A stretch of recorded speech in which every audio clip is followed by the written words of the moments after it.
नमस्कार, welcome back. SD platform की current affair session में आपका स्वागत है।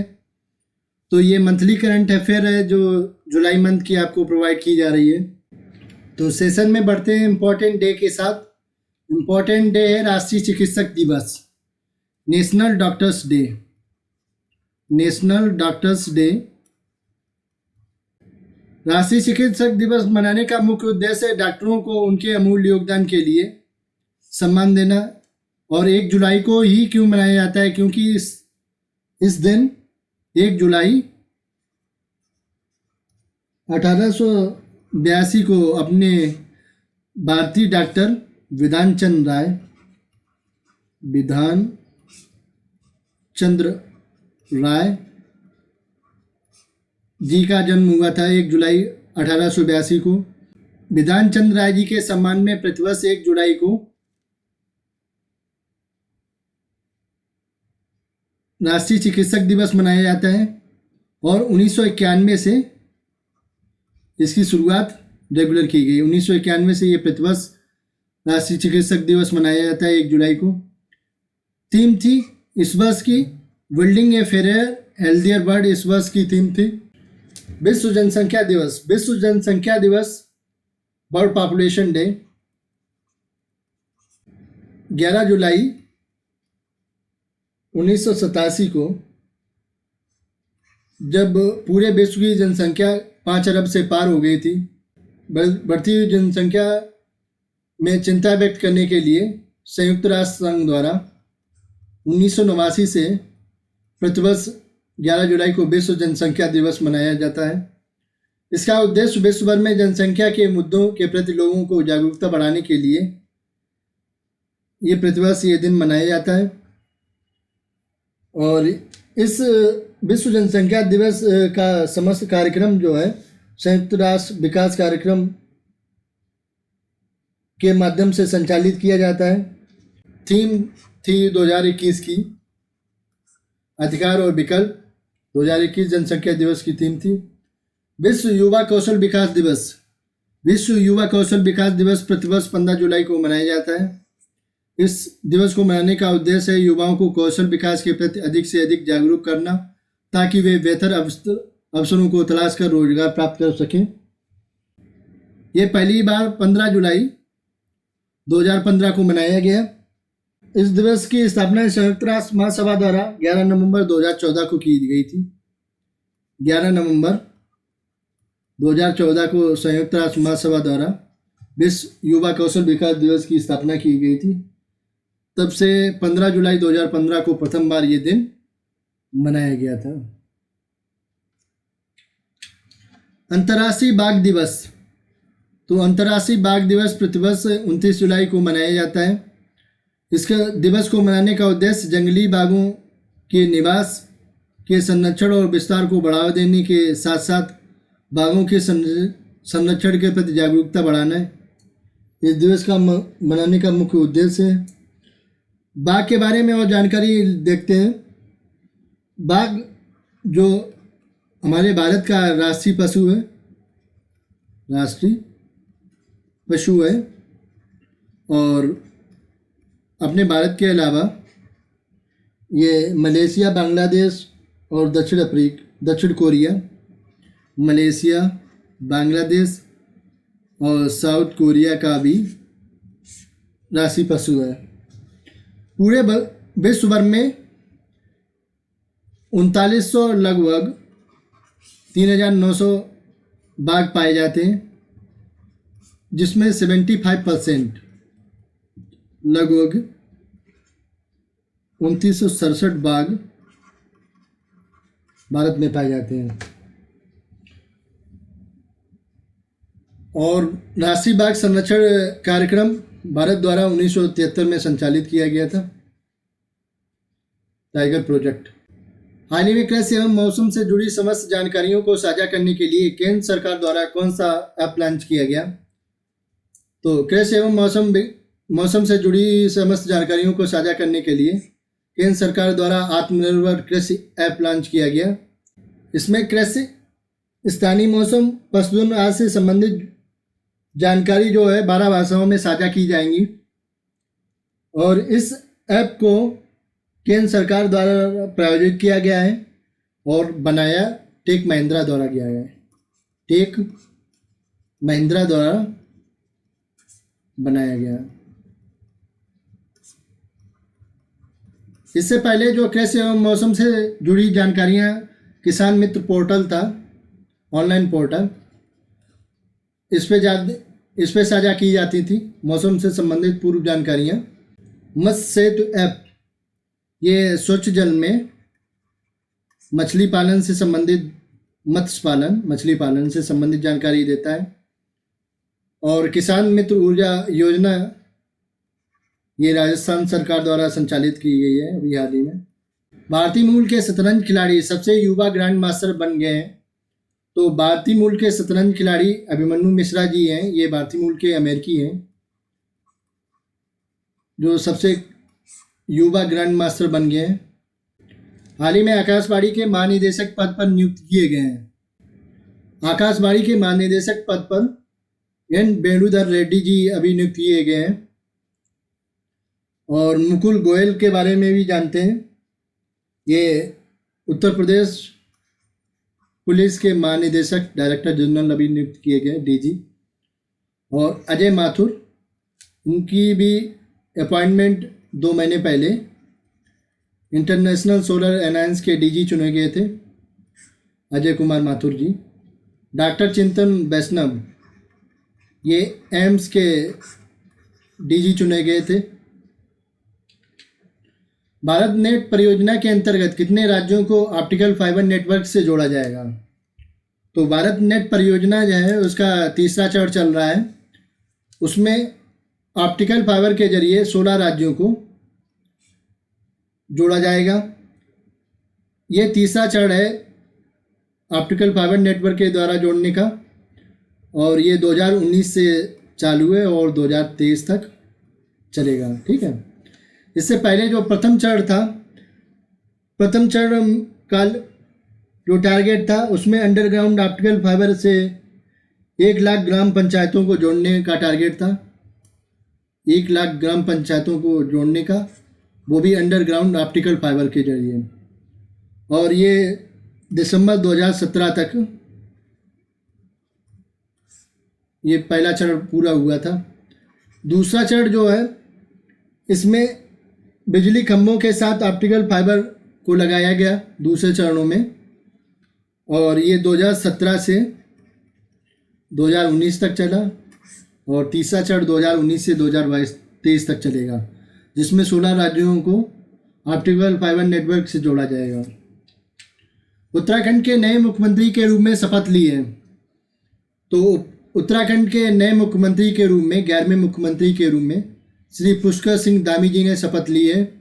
इससे पहले तीरथ सिंह रावत जी 10वें मुख्यमंत्री थे उत्तराखंड के, जिन्होंने अभी हाल ही में शपथ ली थी और उसके बाद इन्होंने इस्तीफा दे दिया था। तो उसके चलते उत्तराखंड के सीएम की जो कुर्सी रिक्त हो गई थी, उसके उपलक्ष्य में पुष्कर सिंह धामी जी को उत्तराखंड के नए मुख्यमंत्री के रूप में चुना गया और उन्होंने 11वें मुख्यमंत्री के रूप में शपथ ली। साथ ही और देखते हैं कि बसवराज बोम्मई, ये भी कर्नाटक के अभी हाल ही में सीएम बने, सीएम के रूप में इन्होंने शपथ ली थी। और कर्नाटक के बीएस येदियुरप्पा जी जो सीएम थे, इन्होंने अभी हाल ही में इस्तीफा दिया था। उसके बाद बसवराज बोम्मई जी ने कर्नाटक के सीएम के रूप में शपथ ली। दुनिया का तीसरा सबसे बड़ा क्रिकेट स्टेडियम कहाँ बनाया जाएगा? तो दुनिया का सबसे बड़ा क्रिकेट स्टेडियम 75,000 दर्शकों की क्षमता वाला ये तीसरा क्रिकेट स्टेडियम जो है सबसे बड़ा जयपुर में बनाया जाएगा। इससे पहले सबसे ज़्यादा दर्शकों की क्षमता 1,10,000 दर्शकों की क्षमता वाला क्रिकेट स्टेडियम अहमदाबाद में बनाया गया अभी हाल ही में। इस स्टेडियम का नाम है Narendra Modi cricket stadium, Narendra Modi cricket stadium. और इसके बाद मेलबॉर्न, ये 90,000 दर्शकों की क्षमता वाला क्रिकेट स्टेडियम है, मेलबॉर्न में ट्रेजेडी किंग के उपनाम से प्रसिद्ध किस अभिनेता का हाल ही में निधन हो गया है? तो ट्रेजेडी किंग के नाम से, इनका उपनाम से प्रसिद्ध थे दिलीप कुमार जी, और दिलीप कुमार जी का अभी हाल ही में निधन हो गया है। इनका मूल नाम जो है मोहम्मद यूनुस खान था।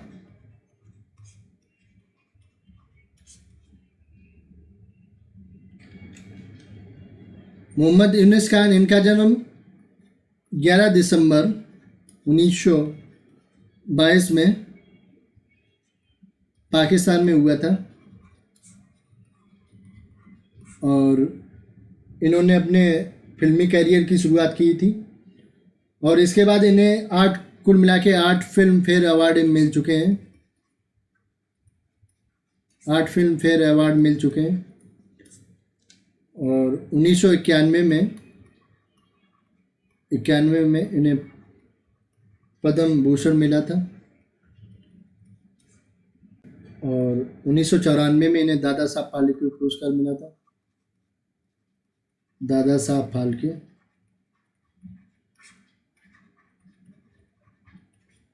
फाल्के पुरस्कार मिला था। 1998 में निशान-ए-इम्तियाज, 1998 में निशान-ए-इम्तियाज, ये पाकिस्तान का सर्वोच्च नागरिक पुरस्कार है।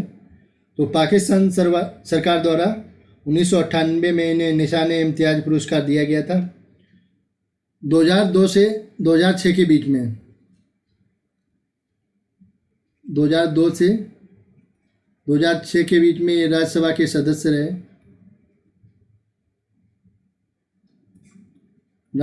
सदस्य रहे।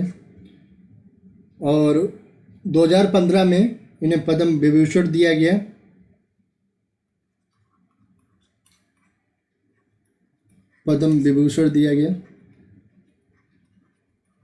ठीक है। और भी देखते हैं वीरभद्र सिंह।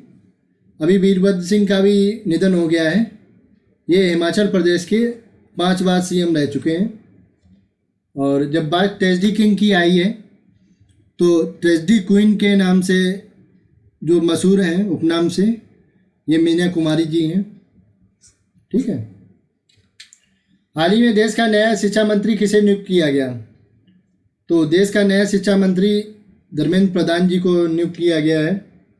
ये शिक्षा विभाग के साथ साथ कौशल विकास मंत्रालय के भी मंत्री हैं।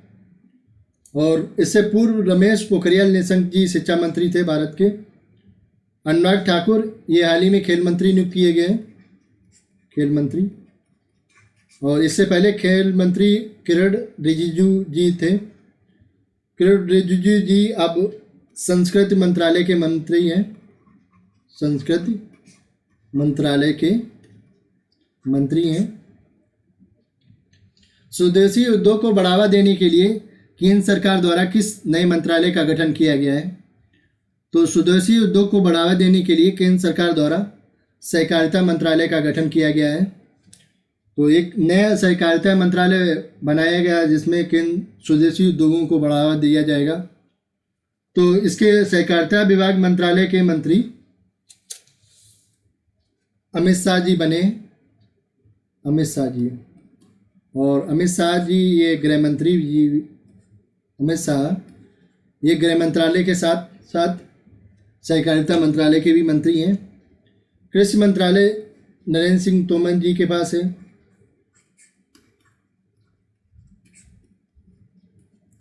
और जनजाति मंत्रालय बिरसा मुंडा जी के पास में है। बिरसा मुंडा जी के पास में, ये झारखंड के सीएम है। आयुष मंत्रालय सर्बानंद सोनोवाल जी के पास में। सर्बानंद सोनोवाल जी के पास में।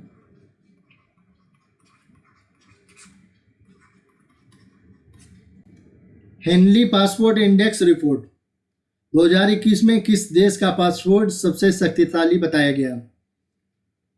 तो हेनली पासपोर्ट इंडेक्स रिपोर्ट 2021 में विश्व में सर्वशक्तिशाली पासपोर्ट जापान का बताया गया है। इसके बाद दूसरे नंबर पर सिंगापुर का बताया गया, और सबसे बेकार यानी कि सबसे निम्न स्तर का पासपोर्ट जो है अफगानिस्तान का बताया गया। भारत का इस पासपोर्ट इंडेक्स में 50वां स्थान है, 85वां स्थान है। विंबलडन 2021 का महिला एकल का खिताब किसने जीता?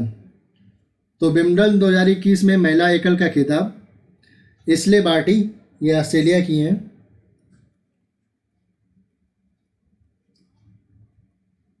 एशले बार्टी जी ने जीता है। ये इनका दूसरा खिताब है।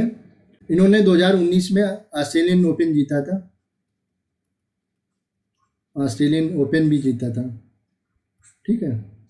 और सिमोना हालेप ने सिमोना हालेप ये रोमानिया की हैं। 2019 में ये विंबलडन का खिताब इन्होंने जीता था। नोवाक जोकोविच 2021 का पुरुष एकल खिताब, पुरुष एकल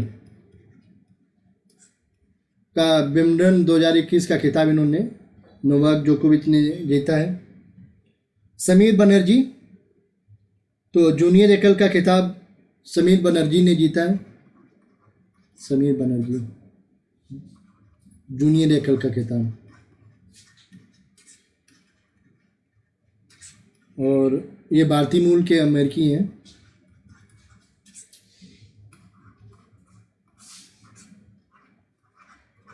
अमेरिकी।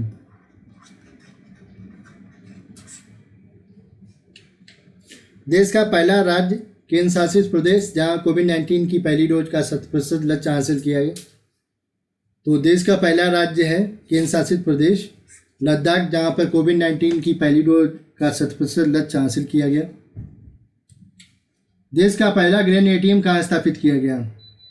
तो वर्ल्ड फूड ऑर्गेनाइजेशन की संचालन समिति द्वारा एक पायलट प्रोजेक्ट के तहत भारत में गुरुग्राम में देश का पहला ग्रेन एटीएम स्थापित किया गया। इस ग्रेन एटीएम में 5 से 7 मिनट में आप 70 केजी अनाज विड्रॉल कर सकते हैं, और इससे ये सुविधा रहेगी कि जो सरकारी राशन के लिए उपभोक्ताओं को लाइन नहीं लगानी पड़ेगी। और अभी तो फिलहाल में ये पायलट प्रोजेक्ट के तहत गुरुग्राम में स्थापित किया गया है। आगे जब ये इसका ट्रायल जो है सही तरीके से सफल हो जाता है तो पूरे भारत में इस प्रकार की सुविधा लागू कर दी जाएगी। रोहिंग्या मामले के कवरेज 2018 के पुलित्जर पुरस्कार से सम्मानित किस पत्रकार का निधन हो गया है? 2018 के पुलित्जर पुरस्कार से सम्मानित श्री दानिश सिद्दीकी जी का निधन हो गया है। निधन क्या, जो अफगानिस्तान और तालिबान में जो आपस में युद्ध हो रहा था उसको लेके ये कवरेज कर रहे थे। तो कवरेज के दौरान इनके गोलाबारी में गोली लगने से इनकी मौत हो गई है, ठीक है। अभी फिलहाल में ये राइटर्स ये यूनाइटेड किंगडम की एक राष्ट्रीय एजेंसी है, समाचार एजेंसी, उसके लिए काम करते थे। अपने भारत की जो समाचार एजेंसी क्या है,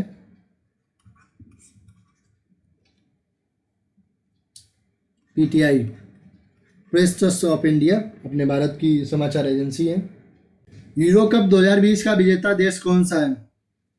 तो 2020 का जो यूरो कप फुटबॉल टूर्नामेंट था, यूरो कप जो है फुटबॉल टूर्नामेंट है, तो इसका विजेता देश इटली है और इन्होंने इंग्लैंड को हराया, ये उप विजेता है।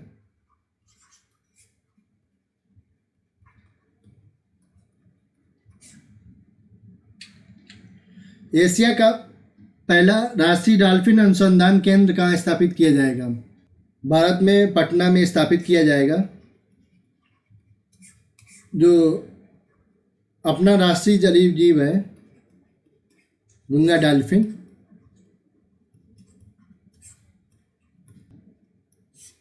उसके संरक्षण को लेकर एक अनुसंधान केंद्र पटना में स्थापित किया जाएगा।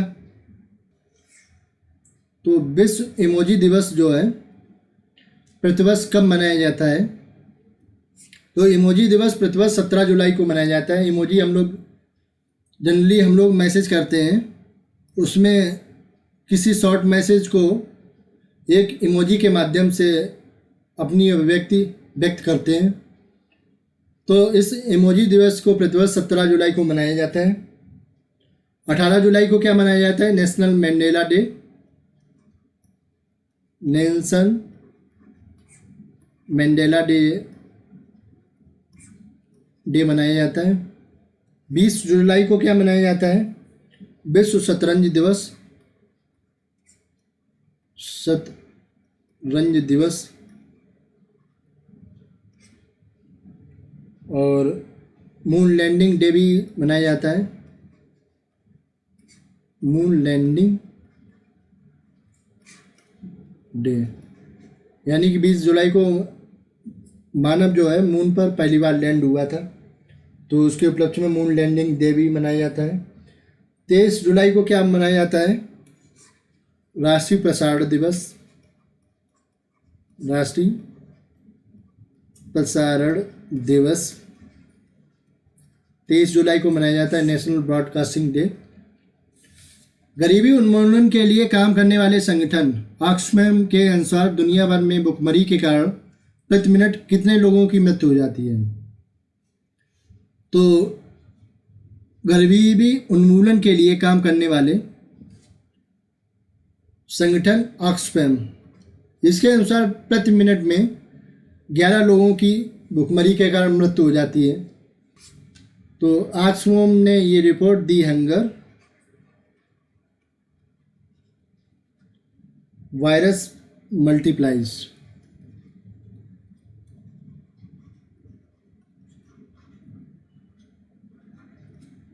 में ये रिपोर्ट प्रकाशित की है, जिसमें ये बताया गया कि भुखमरी के कारण मरने वालों की संख्या कोविड-19 में मरने वाली जो लोग हैं उनकी संख्या से अधिक है। कोविड-19 में जनरली 7 लोग प्रति मिनट में मरते हैं। 7 लोगों की मृत्यु कोविड-19 से होती है प्रति मिनट। और हंगर के कारण 11 लोगों की प्रति मिनट में मृत्यु होती है। इंडियन ऑयल कॉरपोरेशन द्वारा देश के पहले ग्रीन हाइड्रोजन संयंत्र को कहाँ स्थापित किया जाएगा? तो इंडियन ऑयल कॉरपोरेशन द्वारा देश के पहले ग्रीन हाइड्रोजन संयंत्र को मथुरा में स्थापित किया जाएगा। और भी देखते हैं इंडियन ऑयल कॉरपोरेशन के बारे में। IOCL Indian oil corporation limited, ये भारत की सबसे बड़ी तेल शोधन एवं विपणन कंपनी है। और ये ministry of petroleum and natural gas के अंतर्गत आती है। इसका हेडक्वार्टर मुंबई में है और इसके चेयरपर्सन श्रीकांत माधव वैश्य जी हैं। और इसके मंत्री जो हैं, ये मिनिस्ट्री, इस मिनिस्ट्री के मंत्री हैं धर्मेंद्र प्रधान जी। पहले धर्मेंद्र प्रधान जी थे और अब हरदीप सिंह पुरी जी हो गए हैं। हरदीप सिंह पुरी जी इस मंत्रालय के मंत्री हो गए हैं। हाल ही में यूनेस्को द्वारा किस स्थान को अपनी विरासत सूची से हटा लिया गया है? तो यूनेस्को की वर्ल्ड हेरिटेज कमेटी द्वारा लिवरपूल को अपनी विरासत सूची से हटा लिया गया है। ये 2004 में व्यापारिक बंदरगाह की भूमिका में यूनेस्को की विश्व विरासत सूची में लिवरपूल को शामिल किया गया था। और रंपा मंदिर, ये अभी हाल ही में यूनेस्को की विश्व विरासत सूची में शामिल किया गया। ठीक है, ये शामिल किया गया। अपने भारत का रामप्पा मंदिर है और लिवरपूल जो है इसको हटाया गया। यूनेस्को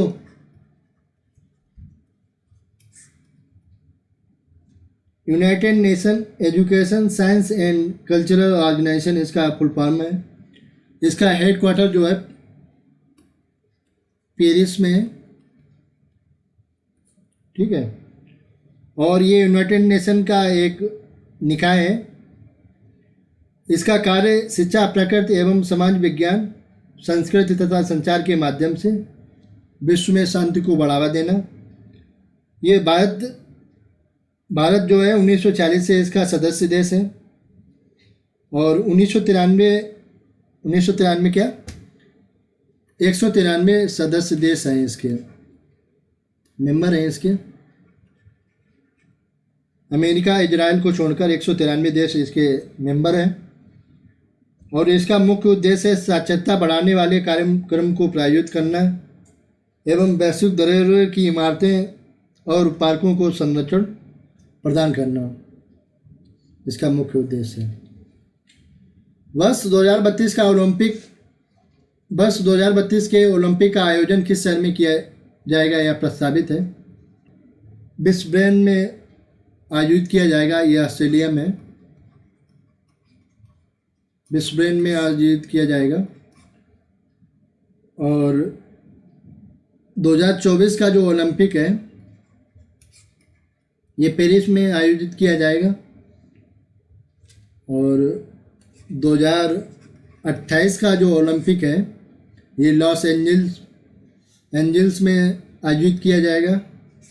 और ये 2020 का जो ओलंपिक था ये कोविड की वजह से 2020 में नहीं संचालित हो पाया है, तो अभी इसका आयोजन टोक्यो में किया गया। ठीक है, ओलंपिक को गवर्न करने वाली बॉडी इंटरनेशनल ओलंपिक काउंसिल है जो ओलंपिक खेलों को गवर्न करती है। इसका हेडक्वार्टर जो है लाजेन में है। लाजेन ये कहाँ है? स्विट्जरलैंड में। ठीक है, बाद बाकी इसके प्रेसिडेंट है जो ऑनरेरी प्रेसिडेंट है जैक्स रोगे हैं और इसके संस्थापक पीरियड कार्पेटेन है, ये आपको बता चुके हैं। हैती के नए प्रधानमंत्री नियुक्त किए गए हैं। तो एरियल हेनरी जी जो है हैती के नए प्रधानमंत्री नियुक्त किए गए हैं। अभी हाल ही में हैती के राष्ट्रपति जेनेवल मोइस इनकी हत्या कर दी थी। हैती के राष्ट्रपति ये प्रेसिडेंट थे, इनकी हत्या कर दी थी और ये प्रधानमंत्री अभी हाल ही में नियुक्त किए गए हैती के। पेड्रो कैस्ट्रो ये पेरू के नए राष्ट्रपति बनाए गए। पेरू देश है, उसके प्रेसिडेंट बनाए गए।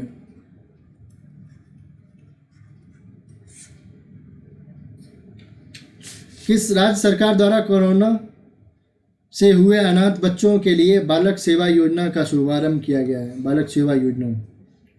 तो बालक सेवा योजना का शुभारंभ उत्तर प्रदेश सरकार द्वारा किया गया है। अभी हाल ही में आंध्र प्रदेश में भी एक न्यूज़ चर्चा में आई थी।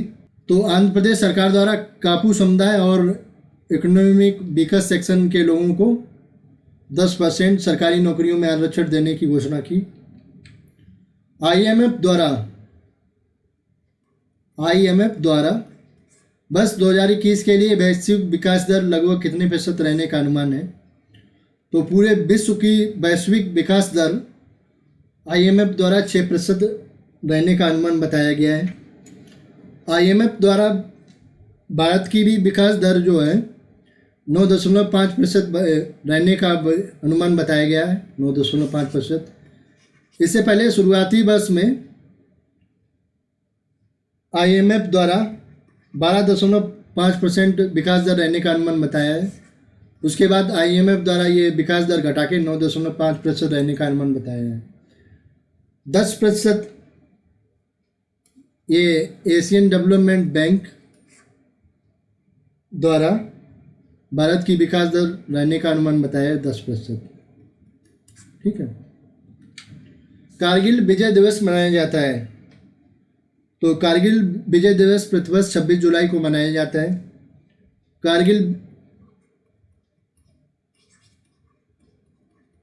कारगिल युद्ध जो है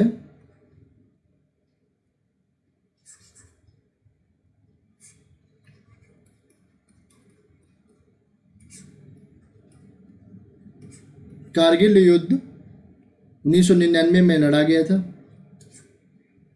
और इस युद्ध में लगभग भारत के 527 सैनिक मारे गए थे।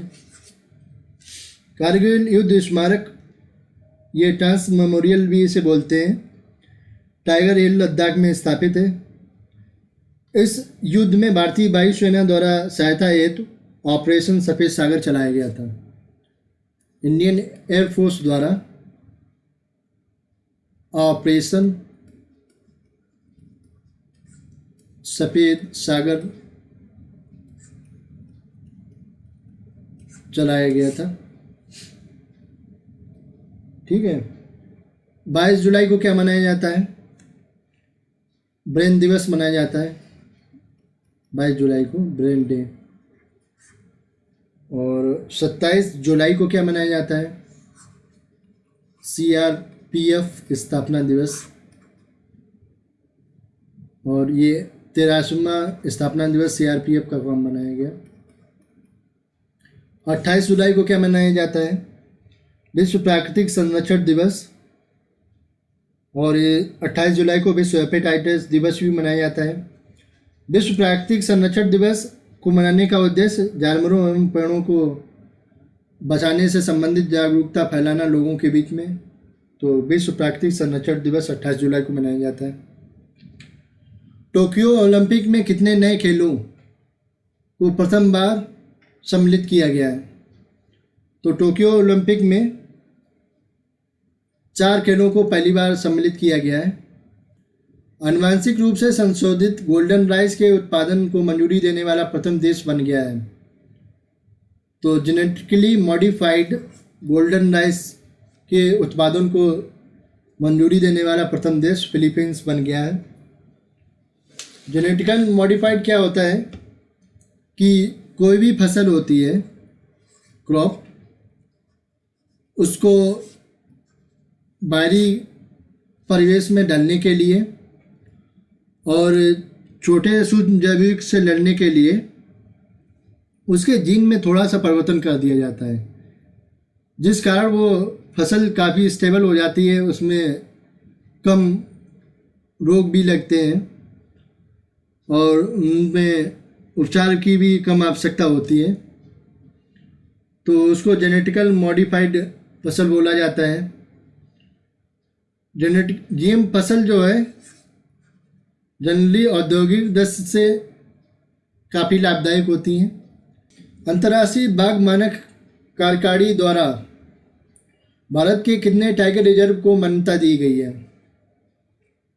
तो CATS द्वारा 14 टाइगर रिजर्वों को अंतर्राष्ट्रीय बाघ मानक कार्यकारिणी द्वारा मान्यता दी गई है।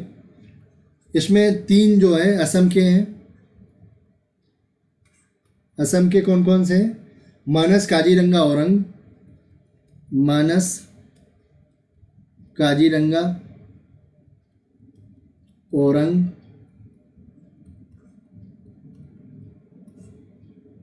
और 3 मध्य प्रदेश के हैं, सतपुड़ा, कान्हा और पन्ना। सतपुड़ा, कान्हा और पन्ना। 2 तमिलनाडु के हैं, तमिलनाडु के। तो मधुमलाई और अन्नामलाई।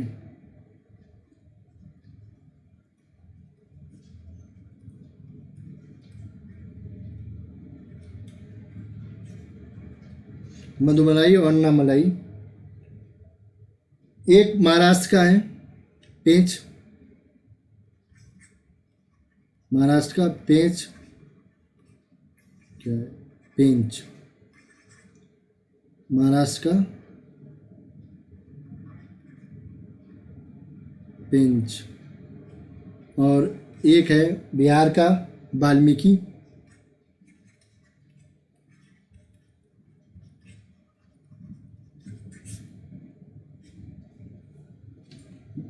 और उत्तर प्रदेश का एक है दुधवा, दुधवा टाइगर रिजर्व। केरल का एक है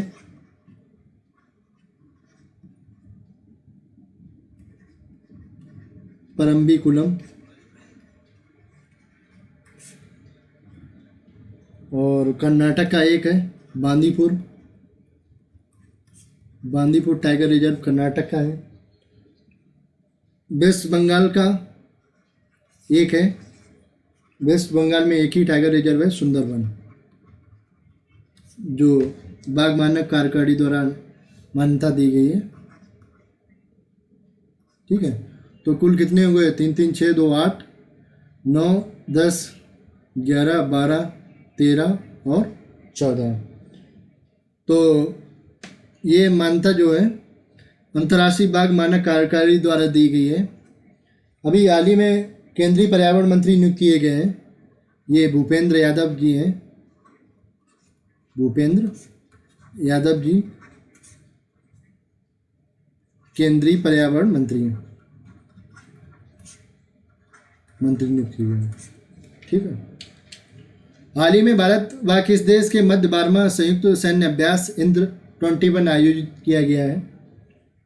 तो भारत और रूस के मध्य इंद्र 21 अभ्यास आयोजित किया गया है। ये 12वां सैन्य अभ्यास था, ये 12वां सैन्य अभ्यास था जो भारत और रूस के मध्य आयोजित किया गया।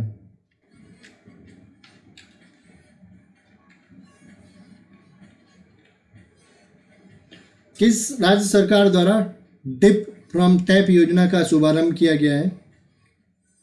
तो उड़ीसा सरकार द्वारा स्वच्छ पेयजल के लिए ये ड्रिप फ्रॉम टैप योजना का शुभारंभ किया गया है। उड़ीसा के जो मुख्यमंत्री हैं नवीन पटनायक जी, इन्होंने उड़ीसा सरकार में शिक्षा क्षेत्र में आपदा प्रबंधन विषय को अनिवार्य कर दिया है। उड़ीसा के जो सीएम हैं नवीन पटनायक, इन्होंने उड़ीसा के जो शिक्षा कार्यक्रम है, शिक्षा क्षेत्र में एक आपदा प्रबंधन विषय होता है, आपदा प्रबंधन विषय, डिजास्टर मैनेजमेंट, आपदा प्रबंधन विषय डिजास्टर मैनेजमेंट को अनिवार्य कर दिया है पाठ्यक्रम में, शिक्षा पाठ्यक्रम में। गुजरात के बारे में भी देखते हैं। गुजरात का अभी धौलावीरा जो शहर है, हड़प्पा का महानगर, इसको यूनेस्को की विश्व धरोहर सूची में शामिल किया गया है। धौलावीरा ये हड़प्पा का महानगर है, हड़प्पा सभ्यता थी उसका महानगर है, तो उसको यूनेस्को द्वारा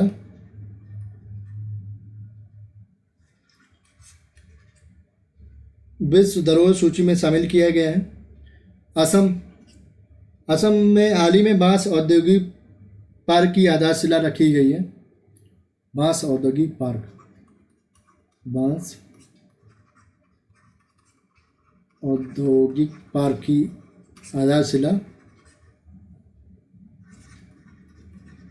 आधारशिला असम में रखी गई है।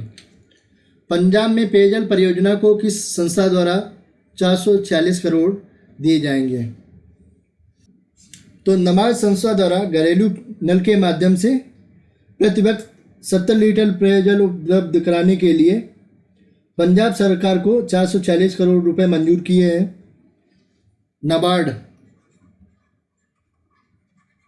नबार्ड को राष्ट्रीय कृषि एवं ग्रामीण विकास बैंक भी कहते हैं। National bank of agriculture and rural development, इसका फुल फॉर्म होता है national bank of agriculture and rural development.